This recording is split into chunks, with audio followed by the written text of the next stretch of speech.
সাঁইথিয়া ব্লকের বিডিও শ্রী সুজন কুমার পাণ্ডেকে হুমকি বিজেপি জেলা সভাপতি ধ্রুব সাহার। অফিসে ঢোকার সময় ব্যাপক ধস্তাধস্তি পুলিশের সাথে। বিজেপি নেতা কর্মীদের ব্যাপক উত্তেজনা বিডিও অফিসের ভেতরে। বিডিওকে তৃণমূলের দালাল আখ্যা বিজেপির, পাশাপাশি জিনা হারাম করে দেওয়ার হুমকি দেন বিজেপির জেলা সভাপতি। এমনকি বিডিওর আরদারির সঙ্গে তীব্র বাগবিতণ্ডায় জড়ান ধ্রুব সাহা। শুক্রবার বীরভূমের সাঁইথিয়া ব্লকের অন্তর্গত আহমেদপুর বিডিও অফিসে বিজেপির আবাস যোজনার প্রতিবাদে বিক্ষোভ ও স্মারকলিপি কর্মসূচি ছিল। সেখানে ধ্রুব সাহার উপস্থিতিতে বিশাল মিছিল বিডিও অফিসে এসে পৌঁছয়।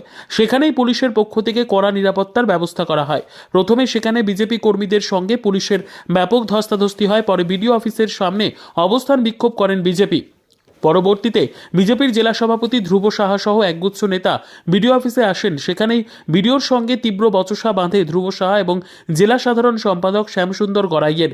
সেখানেই বিডিওর টেবিল চাপড়ে ধ্রুব সাহা বিডিওকে হুমকি দেন। তিনি বলেন, আপনার জিনা হারাম করে দেব।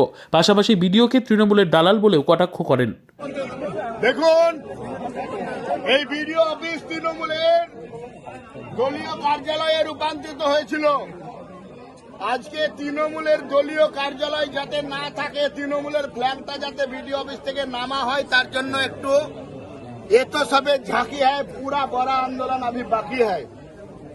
তাই আজকে ঝাঁকি দিতে বিডিও সাহেবের কাছে এসেছিলাম। গরিব প্রান্তিক খেটে খাওয়া মজদুর মেহনতি মানুষ, যারা খড়ের চালের নিচে বাস করে, যারা তিরপলের নিচে বাস করে, যারা মাটির ঘরে বাস করে, তাদের জন্য লড়াই আন্দোলন করতে বিডিও সাহেবের কাছে এসে আজকে 2225 জনের তালিকা, যে হতদরিদ্র গরিব মেহনতি মজদুর মানুষ, তাদের বাড়ি দিতে হবে, তাই বলার জন্য এসেছিলাম।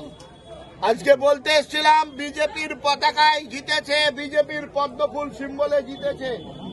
পঞ্চায়েতের সদস্য, পঞ্চায়েত সমিতির সদস্য, জনপ্রতিনিধি যারা মানুষের কাছে দায়বদ্ধ, তাদেরকে গুরুত্ব দেওয়া হয় না বলে যে অভিযোগ, সেই অভিযোগ খণ্ডন করতে এসেছিলাম। বিডিও সাহেব প্রথমে একটু চিরিক বিরিক করছিল, তৃণমূলের অনেক নুন খেয়েছেন তো, তাই একটু চিরিক বিরিক করছিল। ওনাকে একটু আইনের কথাগুলো মনে করিয়ে দিলাম। বিডিও সাহেবকে বললাম যে এখনো অনেক রাস্তা আপনাকে চলতে হবে সাহেব, আপনি একটু সোজা হয়ে চলুন, না হলে অনেক গুড় বাতাসা খাওয়ার নেতা এখন ললিপপ খাচ্ছে, আপনিও ললিপপ কিন্তু আগামী সময় খাবেন। তাই স্বাভাবিকভাবে আইনের শাসন রাখুন। আইনের শাসন প্রতিষ্ঠা করার যে দায়িত্ব আপনি নিয়েছেন, সেটা পালন করুন, সেটা বলতে আমরা বিডিও সাহেবের কাছে এসেছিলাম। দিল্লি দৌড়ানোর কথা বললেন বিডিও সাহেবকে। দিল্লি, আপনি জানেন, এসসি এসটিদের যদি বঞ্চনা করা হয়, দেশে একটা স্বতন্ত্র ব্যবস্থা আছে, প্রিভেনশন অ্যাট্রোসিটি অ্যাক্ট। সেই অ্যাক্টে গরিব শিডিউল কাস্ট শিডিউল টাইপদের অধিকার প্রতিষ্ঠা করার জন্য যেখানে যেতে হয়, আমরা জানি, আমরা পড়াশোনা করেই রাজনীতিটা করছি। আমরা কিন্তু তৃণমূলের নেতার মতো আঙুঠে ছাপালা নেতা নয়, আমরা মানুষের জন্য পড়াশোনাটা দিনরাত করি।